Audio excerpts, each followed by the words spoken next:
The night on planet Thalora was darker than usual. Thick clouds swallowed the two moons, and the wind carried a strange, whistling sound through the dry trees. James tightened his coat as he walked the lonely path. He was used to danger, raiders, wild beasts, storms, but tonight felt different. He was heading toward the next village before the real night cold set in. The locals had warned him not to stay out after dark. They spoke of things that moved in the wind, things with glowing eyes and voices that called for help but were not human. James never believed in such stories. He was a man who lived on facts, not whispers. But as he crossed a dry riverbed, he froze. Someone was crying. It was faint, broken, carried by the wind. A voice that sounded weak, desperate. James stood still, heart pounding. Could it be one of those tricks the villagers warned about? A trap used by raiders or worse? The cry came again, soft but filled with pain.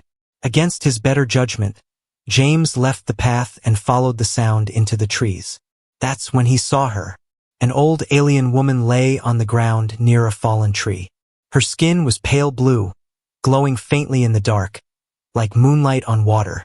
Her long silver hair was tangled with leaves, and her robes were torn as if she had run through thorns. She looked so fragile, so close to death, that for a moment James thought she wasn't real. Her golden eyes opened slowly when she heard his footsteps. "Help, please," she whispered in broken words. Her voice was rough, trembling, as if every word hurt. James's first instinct was caution. The villagers' warnings echoed in his mind. But then he saw the blood on her arm, the way her hands shook as she tried to sit up, and his heart softened. She wasn't a threat. She was someone's grandmother. Kneeling beside her, James gave her water from his bottle. She drank slowly, her hands cold and trembling.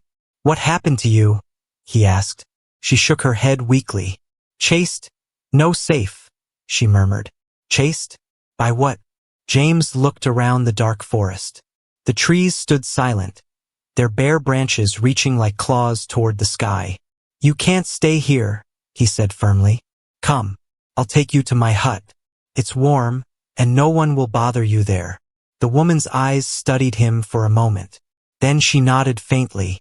Helping her up, James was shocked at how light she felt, as if her body held only half its weight.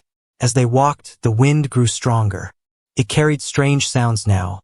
Not animals, not the normal cries of night, but low murmurs, like voices speaking in a language James didn't know. The old woman leaned on him, breathing heavily.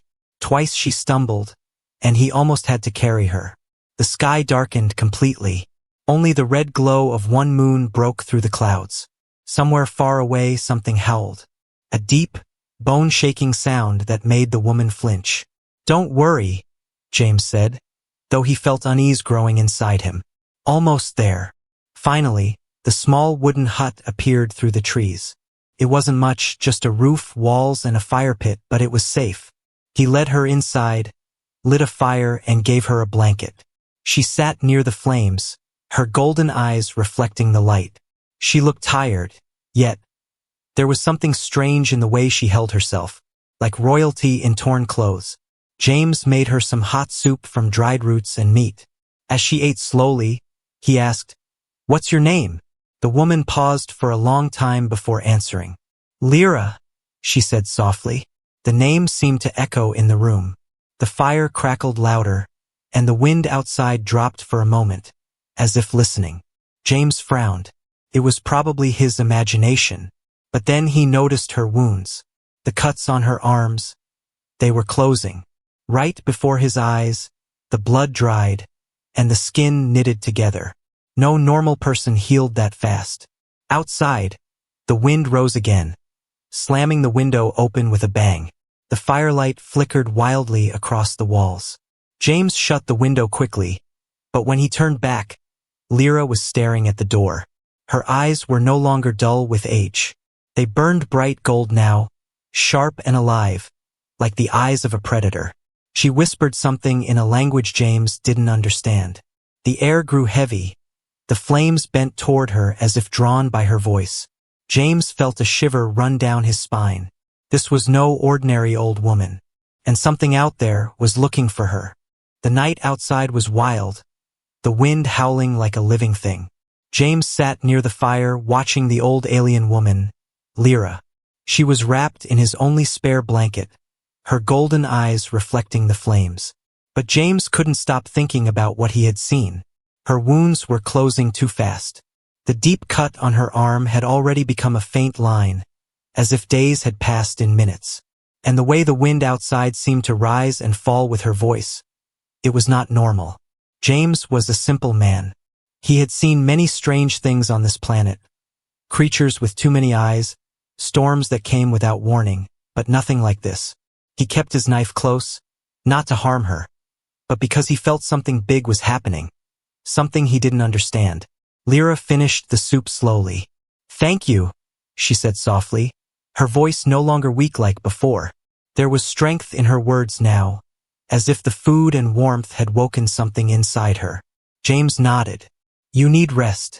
Tomorrow I will take you to the village. Maybe they can help." At this she smiled faintly. It wasn't the smile of a helpless old woman. It was calm, knowing, almost royal. "No," she said quietly. "The village is not safe. They will not help me." James frowned. "Why?" She didn't answer. Instead, she closed her eyes and whispered in her own language again, a low chant that made the fire dance higher. The shadows on the walls grew long and twisted, like creatures moving in the dark. James felt his skin crawl. When she opened her eyes again, they glowed brighter, golden like the sun. "You saved me," she said, her voice smooth now clear. "But danger still comes." James swallowed. "Danger? Who's coming?" She looked at the door as the wind outside screamed louder. "Hunters," she whispered. "They will not stop until I am taken or dead." James felt a cold weight in his stomach. He had heard of alien hunters before, mercenaries who captured rare beings to sell across the galaxy. But why would they want an old woman? Unless she wasn't what she seemed. Lyra's body shook suddenly. For a moment, James thought she was ill. Then light, real golden light, began to pulse under her skin, spreading like veins of fire. James jumped to his feet. "What's happening to you?" She didn't answer. Her face tilted toward the ceiling, eyes shut tight, as the glow spread across her arms, her neck, her face. The air grew heavy, like the moment before a storm. Then, as suddenly as it started, the light faded. She opened her eyes. They were brighter than before, almost too bright to look at. And James realized something else. The wrinkles on her face were less deep. Her back was straighter. Her voice, when she spoke, held power. "The curse weakens," she said softly. "Your kindness feeds me strength." James stared at her. "Curse?" She nodded slowly. "Long ago, they bound me in this old body so I would hide, so my enemies could not find me. But the spell breaks piece by piece. Soon, I will be whole again." James didn't know what to say. He had saved her because she looked helpless. Now she spoke like a queen in exile. Before he could ask more, a loud crack echoed through the forest. Both of them turned to the door. Another crack, closer this time, branches snapping under heavy footsteps. Lyra stood, taller now, the blanket falling from her shoulders. "They are here," she said coldly. James grabbed his knife, though he knew it was useless against whatever was coming. The footsteps grew louder, more of them now. The wind outside went silent, as if the whole forest was holding its breath. Lyra moved to the center of the room. Her golden eyes burned like twin suns. "Stay behind me," she told James. The door shook violently. Something slammed against it. James stepped back, heart racing. But Lyra didn't look afraid. She raised her hands, speaking words that crackled in the air like thunder. The fire leapt higher, and for a second James thought he saw her true form flicker through the old one. A tall, radiant figure with flowing hair and eyes like burning stars. The door crashed open. Shadowy figures rushed in, tall and armed, their faces hidden behind metal masks. James gripped his knife tighter, ready to fight. But before the attackers could reach them, Lyra moved. She spoke one word in her strange language, and the air itself exploded with light. The hunters staggered back as a wave of golden energy knocked them off their feet. James could only stare. This was no helpless granny. This was something far greater, and far more dangerous. The golden light faded slowly, leaving the hut filled with smoke and the smell of burnt wood. The hunters who had rushed inside were lying on the floor, groaning, their metal weapons glowing hot as if touched by fire. James stood frozen near the wall, gripping his knife uselessly. His heart was pounding so loud he could barely hear anything else. What just happened? He looked at Lyra, the old woman he had carried here, the weak, helpless granny he had fed and protected. She was not the same anymore.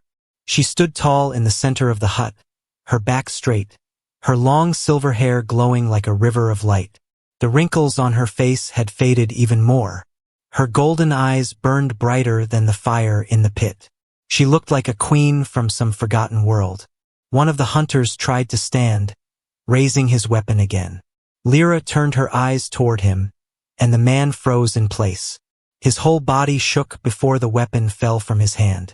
"Leave," she said in a voice so cold and powerful that even James felt chills. "Tell your masters the curse breaks. Tell them I will rise again." The hunters scrambled to their feet and ran out into the night like frightened animals. The hut fell silent. James slowly lowered his knife, still staring at her. "You," he began, his voice shaking, "you are no ordinary woman." Lyra turned to him. For a moment, the hard power in her face softened. "No," she said quietly. "I am not." James swallowed hard. "Who are you?" She looked into the fire, as if seeing something far away. "Long ago," she said softly, "I was a daughter of the Celestials, a demigoddess who walked among stars. My power was feared, my beauty cursed by jealousy. They betrayed me, bound me in this weak form so I would hide forever." Her voice held both pain and pride. James felt his mouth go dry. A demigoddess? He had grown up hearing stories about the Celestials, beings of half-god blood who shaped worlds and fought wars in the sky. But those were myths, weren't they? "You mean," James said slowly, "you are real? All those stories about your kind, they're true." She looked at him with eyes that burned like the sun. "I am the last," she said. "And tonight, because of you, my strength begins to return." James stared at her glowing skin, her straighter posture, the way her voice carried like music through the room. He remembered how weak she had been when he found her, how broken and helpless she looked. And now here she stood, speaking like a queen, glowing like she carried the sun inside her. "Why did they curse you?" he asked. Her eyes darkened. "Because I loved a mortal man," she said softly. "And the gods do not forgive love between those of blood and those of dust." James felt a strange ache in his chest. She had loved someone once, someone like him. And for that, she was cursed, hunted, almost destroyed. Outside, thunder rolled across the sky. Lyra turned to the door, her face hard again. "They will come again," she said. "Stronger. They will not stop until I am nothing but ashes." James gripped his knife tighter. "Then I will help you." She looked at him, a faint smile touching her lips. "You do not understand what hunts me, human. These are not simple men. They serve powers older than your world." "I don't care," James said firmly. "I will not let them hurt you." For a long moment she studied him. Then she nodded slowly. "Perhaps that is why the curse weakens," she said softly. "Perhaps kindness still has power the gods cannot break."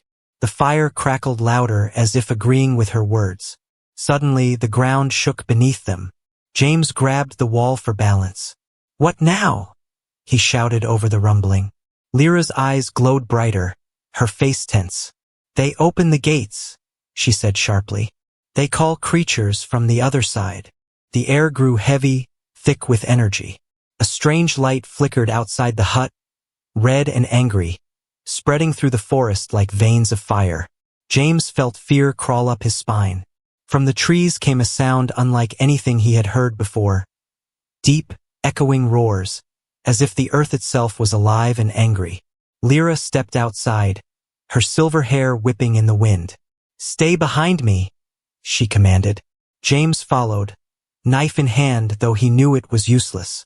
Shapes moved in the red light, tall, twisted creatures with glowing eyes, stepping out of rifts in the air itself. The hunters were back. But this time they brought monsters. Lyra raised her hand, and the sky above them flashed with golden fire. And for the first time, James saw her full power rise like a storm waiting to break. The red glow spread through the forest like fire crawling over dry leaves. Strange cracks opened in the air, glowing with dark energy. From them stepped tall hunters in black armor and beasts with too many eyes, their bodies dripping shadows as if made from nightmares. James stood near the hut, his knife shaking in his hand. He had seen war before, storms before, even death before, but nothing like this. The air itself felt alive, heavy with power. Lyra stepped forward. Her silver hair whipped in the wind, glowing faintly. Her golden eyes burned brighter than the red light around them. She didn't look afraid. She looked furious. The lead hunter pointed his weapon at her. "Lyra of the Celestials," he shouted in a deep voice that cracked like thunder. "You have broken the curse. Surrender now, or face the wrath of the High Lords." James glanced at her. Celestials. High Lords.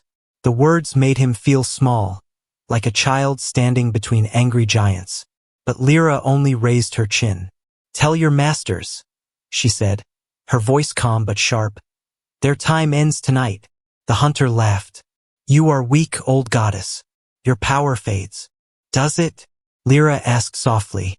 Before the man could answer, the ground beneath them shook. Light, pure, golden light, burst from Lyra's body. It spread across the ground in rings, throwing dust and broken leaves into the air. The beast stepped back, hissing. Even the hunters shielded their eyes. James could only stare. The wrinkles on her face vanished like smoke in the wind. Her back straightened. Her torn clothes dissolved into glowing threads of gold and white. Her silver hair grew longer, brighter, moving like water even though there was no breeze. Before James's eyes, the helpless granny was gone. A tall, radiant woman stood where she had been. Her skin shone with starlight. Her eyes blazed like suns. Power hummed in the air around her, a rhythm that made the earth itself tremble. She was no longer someone's grandmother. She was a demigoddess. One of the hunters growled and fired his weapon. A beam of red energy shot toward her. Lyra raised her hand lazily, almost bored. The beam shattered into sparks before it even touched her. "You forgot what I am," she said, her voice echoing like 100 voices speaking as one. The hunters charged, weapons flashing, beasts roaring. James backed away, heart hammering. He didn't know whether to run or stay. He wanted to help her, but what could a man with a knife do in a war of gods? Lyra moved. Golden chains of light shot from her hands, wrapping around the beasts and slamming them into the ground. The earth cracked. Trees fell. Hunters were thrown aside like toys. She didn't even touch them. James watched in awe as the woman he had carried like a child now fought like a storm given life. Every step she took shook the ground. Every word she spoke burned the air. The hunters tried to retreat, but the cracks in the air closed before they could escape. Lyra raised both hands, and golden fire swept across the clearing, burning the shadows from the beasts, turning them into ash. The leader, the one who had mocked her, fell to his knees. His black armor smoked. His mask cracked, showing terrified eyes underneath. "Mercy," he begged. "Spare us, please." Lyra stood over him, her golden eyes glowing like twin suns. "You gave me no mercy when I was bound," she said coldly. "You hunted me across worlds. You caged me in this cursed body." He lowered his head. "We followed orders from the High Lords." "Then tell your masters," Lyra said, her voice like thunder rolling through the earth. "Their reign ends soon." She raised her hand. The man vanished in a flash of light, sent back through the crack from where he came. The remaining hunters fled in terror, dropping weapons, stumbling over roots and stones to escape the wrath of the goddess they had thought was weak. The clearing grew silent again. Only the golden light remained, flowing gently around Lyra like a second skin. James stepped forward slowly. You were hiding all this time, he said, his voice low with disbelief. She turned to him. Her golden eyes softened. I had no choice. The curse bound my strength, my beauty, my very name. I was nothing but a shadow of myself. James looked at the ash where the beasts had fallen. And now, she glanced at the sky, where storm clouds rolled like angry oceans.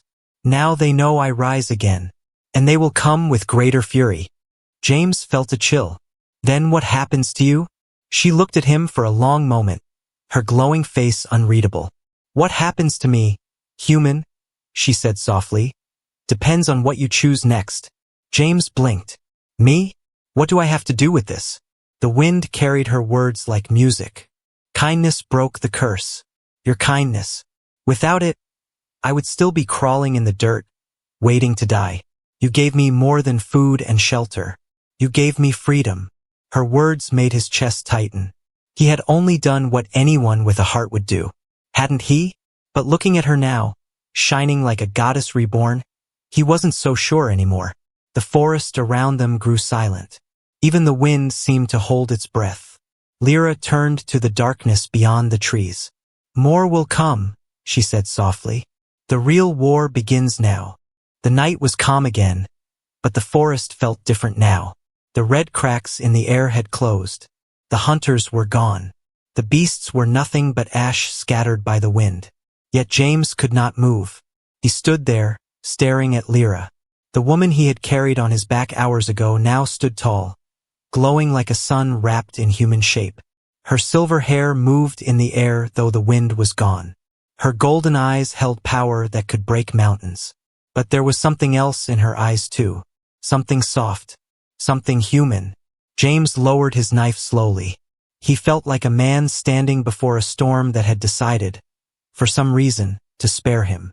Lyra turned toward him, her steps graceful, the ground glowing faintly under her feet. James, she said, her voice smooth like music. Do you know what you have done? James swallowed hard. I helped you. She smiled faintly. Helped? She repeated softly. No, human. You did more than help. You freed me. James frowned. Freed you? The curse, she said, her eyes glowing brighter for a moment. The curse that chained my power, my youth, my very soul. It was fed by despair, by hate, by fear. But you showed kindness. A mortal heart broke what gods themselves had forged. James didn't know what to say. He had only given her water, food, and shelter. He had only done what felt right. But now she stood before him like a queen of stars, telling him his simple kindness had undone the work of divine enemies. You risked your life for someone you didn't know, Lyra continued. And for that, I owe you. James shifted uncomfortably. You don't owe me anything. I just couldn't leave you there. She tilted her head slightly, as if studying him. That is why, she said softly. That is why you are worthy. Her words sent a strange feeling through his chest, something between pride and fear. The ground hummed faintly as Lyra raised her hand. Golden light flowed from her fingers, forming shapes in the air. Symbols James didn't understand, glowing with energy that felt older than the world itself. You gave me my life back, she said. Now I give you a gift in return. James took a step back. A gift? No, I don't need. You will take it, she said gently but firmly. Because after tonight, your life will never be the same. You stood between me and death. The hunters saw you. The High Lords will know your name. You will need strength to survive what comes next. James froze. The High Lords. The way she said it made his blood run cold. Whoever they were, they sounded far worse than the hunters. Golden light wrapped around Lyra like a cloak as she spoke words in a language James couldn't follow. The symbols in the air spun faster, brighter, until the whole clearing glowed like a second sun had risen. Then, with a motion as graceful as wind through leaves, she touched James's chest with her fingertips. Warmth spread through him instantly. Not burning, not painful, just warm. like sunlight on frozen skin. But the warmth grew stronger. His breath caught as it rushed through his arms, his legs, his very bones. He felt energy crackle under his skin, felt his heart pound like it wanted to break free. "Wait," he gasped. "Do not fight it," Lyra said calmly. "It will not harm you." But it was overwhelming. He felt like he had swallowed lightning. His vision blurred. The ground seemed to move under his feet. And then it stopped. James stood there, breathing hard, his whole body trembling. The warmth faded slowly, leaving behind a strange strength in his muscles, a sharpness in his senses. The air smelled clearer. The ground felt alive under his boots. He looked at his hands. They glowed faintly for a moment before fading back to normal. What did you do to me?" he whispered. Lyra's golden eyes softened. "I gave you a spark of my power," she said. "A mortal cannot hold too much, or it will burn you. But this will protect you, heal you, help you when the darkness comes again." James stared at her. Darkness will come again? She looked toward the sky, where thunder rolled in the distance though no storm had formed yet. "The High Lords will not forget tonight," she said. "They will come with armies, with curses, with chains made from the bones of dead stars." James felt the weight of her words settle in his chest. He had wanted to help her, to save a helpless old woman. But now he was tangled in a war bigger than anything he had ever imagined. He looked at her glowing figure. "What do we do now?" Lyra turned to him slowly, her silver hair flowing like water. "Now, human," she said softly, "we prepare for the wrath of gods." The forest was silent now, but James felt anything except peace. The golden warmth Lyra gave him still burned faintly under his skin, like fire waiting to wake again. He touched his chest where her hand had pressed moments ago. Felt normal, but it wasn't. He could sense it. His heartbeat was slower, stronger. His breath came easier. Even the night around him looked sharper, clearer, as if his eyes now saw things he had missed before. He didn't ask for this power, and yet it was inside him now. Lyra stood at the edge of the clearing, her silver hair glowing faintly, her golden eyes watching the sky as though reading something far away. She looked calm, but there was tension in her shoulders, in the way her hand gripped the air when thunder rumbled beyond the clouds. "They will come again," she said softly, without turning. "The High Lords will not forgive what happened tonight." James stepped closer. "Then we run," he said quickly. "Find a ship. Leave this planet before they come." She shook her head slowly. "They would follow. Across stars. Across worlds. They will never stop." James felt a chill crawl down his spine. "Why? Why do they want you so badly?" Lyra finally turned to him. Her eyes held both fire and sadness. "Because I was once their equal, and their fear." James frowned. "Equal? You mean you were one of them?" She nodded slowly. "Long ago, I was born of a celestial father and a mortal mother. The High Lords feared me because I was different, stronger in ways they didn't understand. When I refused to bow to their rule, they cursed me, hunted me, tried to erase me from history." James felt his throat tighten. He thought of the frail old woman he had carried to his hut, the one who had eaten his soup with shaking hands. And now she spoke of gods and wars older than his entire planet. "But now you're free," James said. "You have your power back. You can fight them." Lyra looked toward the glowing horizon. Her voice was quiet when she spoke. "Power always has a price, human. The curse is broken, but it left scars. Every time I fight, I burn a piece of myself. When the last piece burns, I will fade." James stared at her. "Fade? You mean die?" She didn't answer directly. Her silence was enough. For the first time since the fight, James felt anger rising inside him. "You gave me this power," he said, his voice tight. "You talk about fighting them, but if using it kills you, then what was the point? Why break the curse at all?" Lyra stepped closer. Her hand, warm and glowing, touched his shoulder. "Because without me they win," she said softly. "And without you, I cannot stop them." James blinked. "Me?" She nodded. "The gift I gave you was not random. It answered something inside you, your courage, your stubbornness. You helped me when I was nothing, when I was crawling in the dirt. That same heart will carry power better than any soldier or king. James shook his head slowly. I'm just a traveler, a nobody. I fix engines. I carry supplies. I'm not a hero. Lyra smiled faintly. Every hero says that before the fire comes. Before James could answer, the ground trembled under their feet. Lyra turned sharply toward the dark line of the forest. They send scouts, she said, testing us before the storm. Shapes moved between the trees, tall, lean creatures with glowing red eyes. They carried no weapons, but their long claws and sharp teeth caught the moonlight. James gripped his knife, though deep down he knew it was useless. Lyra raised her hand, ready to strike, but James stopped her. Let me try, he said. She looked at him in surprise. I need to know, James said quietly. What you gave me. I need to know if I can use it. The creatures crept closer, their movements silent, smooth, like shadows given flesh. James stepped forward. His heart pounded as one of them leapt at him, claws flashing. And then, it happened. The warmth under his skin burst outward like sunlight breaking through clouds.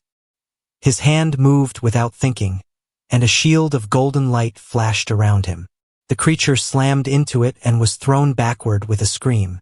James stared at his own hands, glowing faintly now. Another beast charged.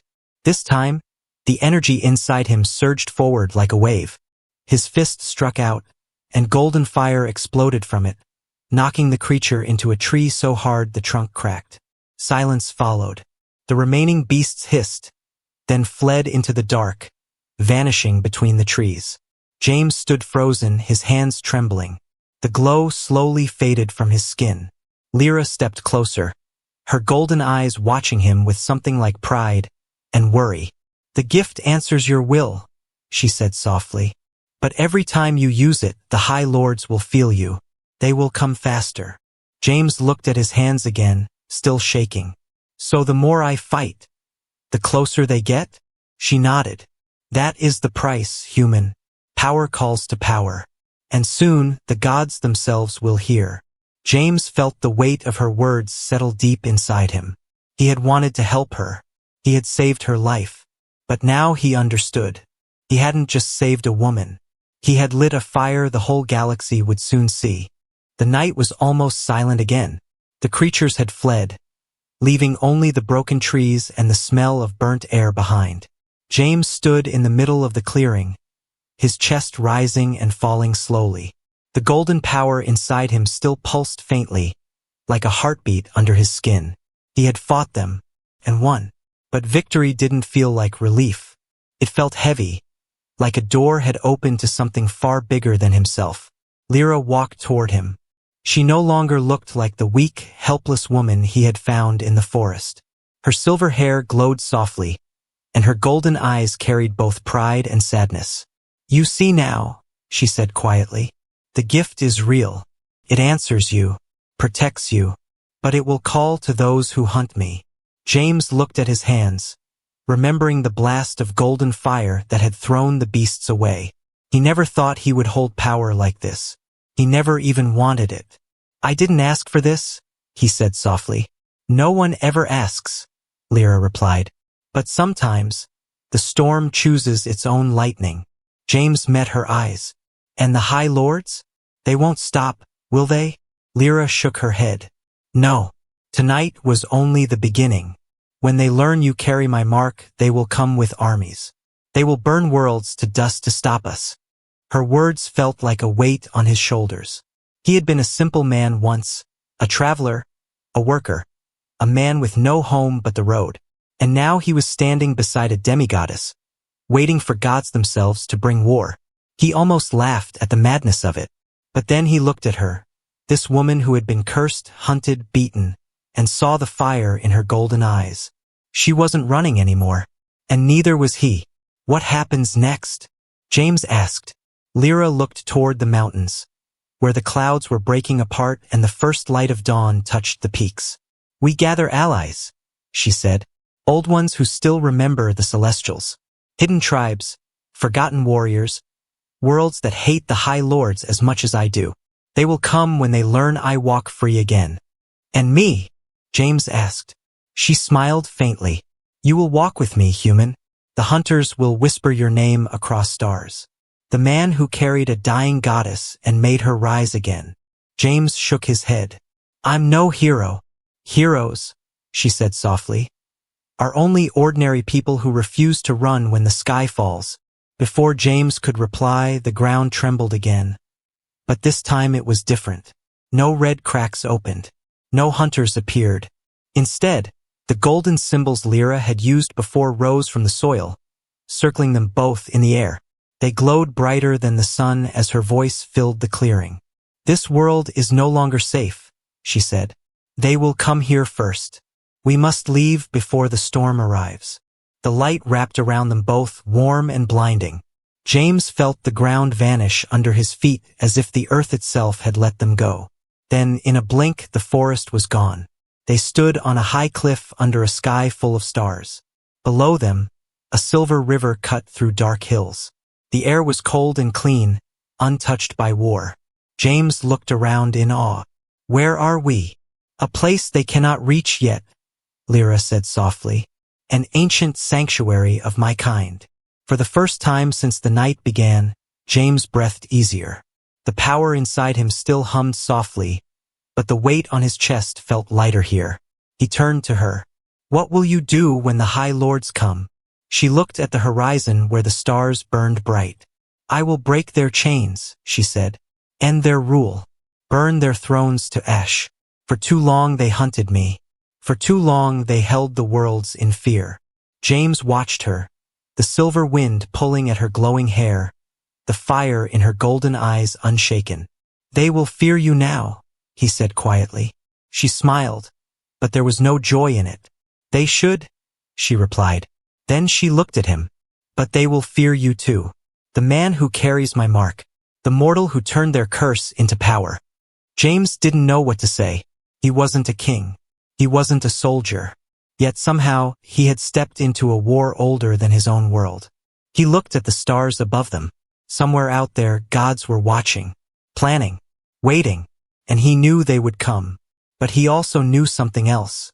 They would not find a broken, helpless goddess anymore. They would find her reborn, and beside her, a human with fire in his hands. Lyra turned away from the stars at last. Rest, James, she said softly. Tonight, you became part of a legend. He almost laughed. A legend?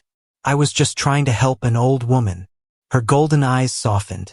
And that, she said, is how all legends begin. The wind carried her words across the cliff as the first sunlight broke the night. Somewhere far beyond, the High Lords would soon rise in anger. But for now, for this brief moment, the hunted goddess and the human who saved her stood side by side, two sparks waiting to set the stars on fire.